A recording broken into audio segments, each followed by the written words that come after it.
N'umunyarwanda yaricaye maze aca umugano ugira uti iminsi iba myinshi igahimwa n'umwe gusa.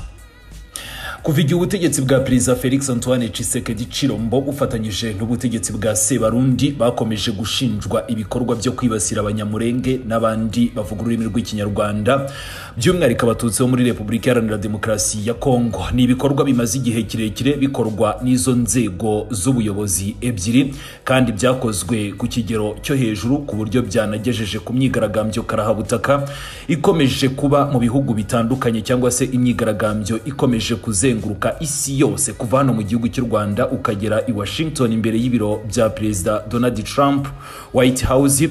Kuri ubu ngubu noneho ibintu bihinduye isura. Leta zunze ubumwe za Amerika zatangiye noneho kwinjira muri iki kibazo mu buryo bweruye ni nyuma y'imyigaragambyo ikomeye yabereye Washington imbere ya White House aho ibihumbi by'abanyamurenge batuye muri Amerika basabye ubutabazi bwihuse. Iyi myigaragambyo yateguwe n'umuryango Mahoro Peace Association cyangwa se MPA yitabirwa n'abantu barenga ibihumbi 4 bari baturutse hirya no hino muri izo leta zunze ubumwe za Amerika. Abigaragambyaga bagaragaje ko abanyamurenge bari mu kaga gakomeye muri Kivu y'Amajyepfo na Kivu y'Amajyaruguru. Ibitero ngo bikomeje kwibasira Minembwe n'ahandi, inzira zarafunzwe ku buryo abaturage batakibasha kubona ibiribwa bibatunga cyangwa se ubuvuzi n'ubutabazi. Bavugaga ko ibi bikorwa bishobora gufatwa nk'ibikorwa bya genocide birimo gukorwa buhoro buhoro cyangwa se genocide against the Tutsi, abaturage bo muri Repubulika Iharanira Demokarasi ya Kongo mu bwoko bw'abatutsi, ngo bitewe nuko abantu bicwa bagahigwa kandi byose bigakorwa bazizwa ubwoko bwabo. Ni mu byo rero bagaragaje harimo ibirego bikomeye cyane bivuga ko ingabo za Repubulika Iharanira Demokarasi ya Kongo FARDC, ingabo z'u Burundi cyo kimwe n'umutwe w'abajenosideri ukomoka hano mu gihugu cy'u Rwanda, umutwe wa FDLR wasize uhekuye u Rwanda muri jenoside yakorewe abatutsi, ngo bose barafatanya mu bikorwa byo kugaba ibitero ku baturage b'abanyamurenge. Bakavuga ko bakomeje kwica ndetse ngo imidugudu irasenya. Ikindi bakomeje kugenda noneho ngo bafata ku ngufu abagore, abandi bakicwa cyangwa se bakicishwa inzara. Ibi rero byatumye ngo abanyamurenge baba hanze y'igihugu, ariko nanone atari ku mpamvu z'uko babihisemo, ahubwo bari hanze y'igihugu bijyanye n'uko bahisemo guhunza amagara yabo, batangira noneho gutabaza cyangwa se gusaba ubutabazi mpuzamahanga. Ni nyuma y'iyi myigaragambyo yahereye hano mu gihugu cy'u Rwanda ikazenguruka ibihugu byinshi kugera i Washington, bamwe mu bayobozi ba Amerika noneho batangiye kuvuga ku mugaragaro ndetse rwose bitandukanya n'ubutegetsi bwa Leta Zunze Ubumwe za Amerika bwabanje bwakomeje kurebera ubwo bwicanyi. Turahera kuri Joe Wilson, uyu numwe mu bagize inteko ishinga amategeko ya Leta Zunze Ubumwe za Amerika. We yagize ati abanyamurenge bafite impamvu rwose zo gutabaza ndetse no gukora imyigaragambyo kubera ko barakiza ubuzima bwabo n'ubwa bene wabo. FDLR n'ubutegetsi bwa Kinshasa barashinjwa kugira uruhare mu bwicanyi, ariko twakomeje guceceka. Perezida Kishekedi na Ndayishimiye igihe kirageze noneho ngo bahite bahagarika ibyo bikorwa bikiri mu maguru mashya. Yahamagariye kandi inzego zibishinzwe ko zigomba gushyira mu bikorwa amasezerano y'amahoro ya Washington. Ni mu bandi rero bakomeje kugenda babigarukaho barimo na Stephen Miller, uyu numwe mu bajyanama bakomeye cyane muri White House. Yagaragaje amateka ya Amerika mu kwakira impunzi zaturutse muri Repubulika Iharanira Demokarasi ya Kongo. We yakomeje asobanura ko ibihumbi n'ibihumbi ngo byavuye muri Repubulika Iharanira Demokarasi ya Kongo kandi byagiye ngo bihabwa ubuhungiro muri Amerika, bahawe uburenganzira busesuye bwo kuba abaturage ba Amerika, bahawe serivisi zirimo ubuvuzi n'uburezi, yewe rero no kubaho. Ibi rero ngo byagaragaje ko ikibazo cya Kongo ngo atari gishya kuri Amerika, ahubwo ni ikibazo kimaze igihe kirekire kandi izo Leta Zunze Ubumwe za Amerika zakomeje guceceka. Ni ku rundi ruhande abategetsi bo muri Kongo nabo bo bakomeje kunenga iyi myigaragambyo. Uwitwa Nzanga Mobutu n'umwe mu bayobozi ba Repubulika Iharanira Demokarasi ya Kongo yavuze ko abigaragambya ngo batavuze mu izina ry'abanyekongo bose, ngo ibyavuzwe ngo bisa n'ibishyigikira inyungu z'u Rwanda. Ibi rero ngo bishobora kwangiza isura ya Kongo ku rwego mpuzamahanga. Yongeye no gushimangira ko ikibazo cy'umutekano mu burasirazuba bwa Kongo ko gifitanye isano n'amateka maremare ngo y'intambara. Icyakora cyo nkibutsa ko iyi myigaragambyo ntabwo iri kuba muri Amerika gusa, ahubwo ibi byabaye muri Nairobi. Abanyamurenge naho bakoze imyigaragambyo kwa 20 Mata basaba kurindwa nk'abaturage bagenzi babo bo muri Repubulika Iharanira Demokarasi ya Kongo, guhagarika ubwicanyi, gukorerwa iperereza ryigenga. Banagaragaje ko ubutegetsi bwa Kishekedi bukwiriye noneho kuryozwa ibyo bita genocide irimo gukorwa n'abanyamurenge. Ibi byose rero byerekana ko ikibazo cy'abanyamurenge kirimo gufata indi ntera ku rwego mpuzamahanga. Amerika noneho nayo yatangiye kugaragaza uruhare rufatika. Ngiye no gukomeza noneho ngaruka ku matangazo yasohowe n'abayobozi ba Amerika mu buryo burambuye. Hari igitutu ku butegetsi bwa Kinshasa n'ubwo Burundi gikomeje kwiyongera, basaba Sebarundi na Kishekedi guhagarika ibikorwa byabo bikiri mu maguru mashya. Ubu rero noneho navuga ko ibibazo bikomeye cyane tugiye gukomeza kwibaza ni ibi ngibi. Amerika noneho irafata izihe ngamba zifatika? Ese noneho ibi ngibi bigiye guhagarika ubwicanyi bwari bumaze igihe kirekire?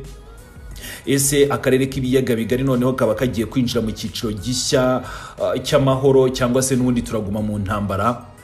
Uyu mugani uravuga ukuri natangiye ngarukaho. Igihe kirageze, cyangwa se kera kabaye nyine. Leta ya Kishekedi Chirombo n'iy'u Burundi bashobora kuba bagiye kuryozwa cyangwa se bagafatirwa ingamba ahanini bijyanye n'ibyo bakomeje gukora mu bihe bitandukanye babikorera ubwoko runaka. Imyigaragambyo yabereye i Washington n'ahandi ndetse n'amagambo akomeye yatangajwe n'inzego za Amerika bishobora kuba intangiriro y'impinduka zikomeye cyane ku kibazo cy'umutekano mu burasirazuba bwa Repubulika Iharanira Demokarasi ya Kongo, na cyane ko kuva kera izi Leta Zunze Ubumwe za Amerika zari zaririnze kuvuga kuri ubu bwicanyi bwakomeje gukorerwa abavuga ururimi rw'Ikinyarwanda, by'umwihariko bo mu bwoko bw'Abatutsi bo muri Repubulika Iharanira Demokarasi ya Kongo. Ariko nanone nk'uko amateka bigaragaza, ibi byose bizaterwa n'uko abafite ijambo rikomeye ku isi bazafata ibyemezo byo guhindura amagambo noneho ibikorwa bifatika. Reka noneho mpere ku itangazo rya Stephen Miller. Uyu ni umujyanama mukuru mu biro bya White House ushinzwe politiki n'umutekano w'imbere mu gihugu. Ni itangazo ryose yanditse. Ndakomereza no ku bandi bayobozi, twese hamwe turebera hamwe uko iki kibazo cy'imyigaragambyo gishobora guhindura ibintu.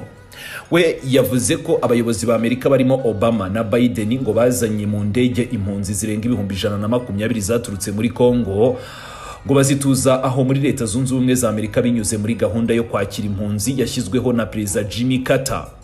Ngo ni mu mwaka w'1980 Jimmy Carter yashyizeho itegeko riha impunzi uburyo bwihuse bwo kubona ubwenegihugu bwa Amerika, kandi iryo tegeko rikabaha n'izindi nyungu zikurikira, harimo nk'uburenganzira bwo gutora nyuma yo kuba abanyamerika, uburenganzira bwo kuba abagize inteko kubarizwa mu nteko ishinga amategeko n'abacamanza cyangwa se bavugira rubanda, uburenganzira bwo kuba abanyamategeko, uburenganzira bwo gukora nk'abapolisi bafite ububasha bwo guta muri yombi, ubuvuzi ku buntu aho kuba ku buntu, ibiribwa ku buntu, uburezi ku buntu, amahirwe yihariye no kubona akazi, kwiga muri za kaminuza n'ibindi. Yewe rero ngo no guhamagaza no kwakira abo muri iyo miryango yabo cyangwa se chain migration. Ibi byose rero ngo byatanzwe n'uyu Jimmy Carter abihereza abo baturage bo muri Repubulika Iharanira Demokarasi ya Kongo bakomeje guhunga.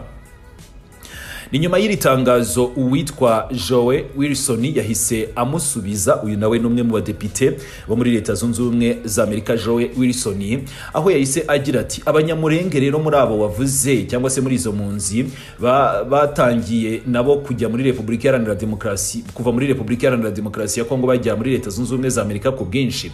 Abo banyamurenge rero bateraniye imbere y'ibiro bya Perezida Donald Trump White House, kandi bakoze igikorwa gikwiriye cyo kwamagana ubutegetsi bwa Kishekedi n'umutwe wa FDLR udasize n'ubwa Sebarundi. Barashinja abo bose gukora genocide nshya mu karere k'ibiyaga bigari turebera. Uyu mudepite yahamagariye Perezida Kishekedi na Perezida Ndayishimiye guhita bahagarika ihohoterwa ryose no gushyira mu bikorwa amasezerano y'amahoro ya Washington.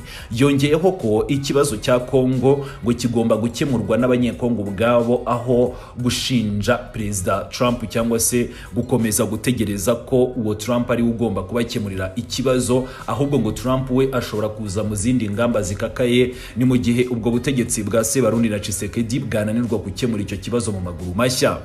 Icyakora cyo rero undi munyepolitiki wo muri Kongo Nzanga Mobutu we ntabwo rwose ahuza n'iyo myigaragambyo, ahubwo yanenza abigaragambya bakomeje kwigaragambiriza muri Leta Zunze Ubumwe za Amerika, Kenya ndetse n'ahandi harimo nk'Ubwongereza n'u Rwanda. We yavuze ko yakozwe iyo myigaragambyo ngo mu buryo bugaragaza n'abanyekongo kuri Leta Zunze Ubumwe za Amerika, ngo abayikoze ngo ntabwo bigeze bavuga mu izina ry'abanyekongo bose, ngo ubutumwa bwabo bwari buhujwe n'inyungu z'u Rwanda. Yavuze ko ngo ibi byangije isura rwose ngo y'icyubahiro cy'agatangaza cya Repubulika Iharanira Demokarasi ya Kongo ku ruhando mpuzamahanga. Yanongeyeho ko nyuma y'imyaka irenga 30 y'intambara mu burasirazuba bwa Kongo, ngo igihugu cyamenye akamaro ko kugira abafatanyabikorwa bizewe. Yashimangiye ko kuva mu mwaka wa 2025 ngo Amerika iyobowe na Perezida Donald Trump yafashe ingamba zikomeye cyane mu gushyigikira amahoro, gushyira igitutu aho gikenewe cyangwa se bikenewe, no gushyira imbere ubusugire bw'igihugu muri diplomasi. Yasoje avuga ko iyo myigaragambyo ngidashobora gufatwa nk'ijwi ry'abanyekongo bose, ahubwo uyu munyepolitiki wo muri Kongo anasaba kwitwararika ku bushake bw'abashaka gukora ngo ukuri kwitwaza abaturage bose bo muri Repubulika Iharanira Demokarasi ya Kongo mu nyungu zabo. Ngira ngo rero ngibyo ibikomeje kuva muri iyo myigaragambyo.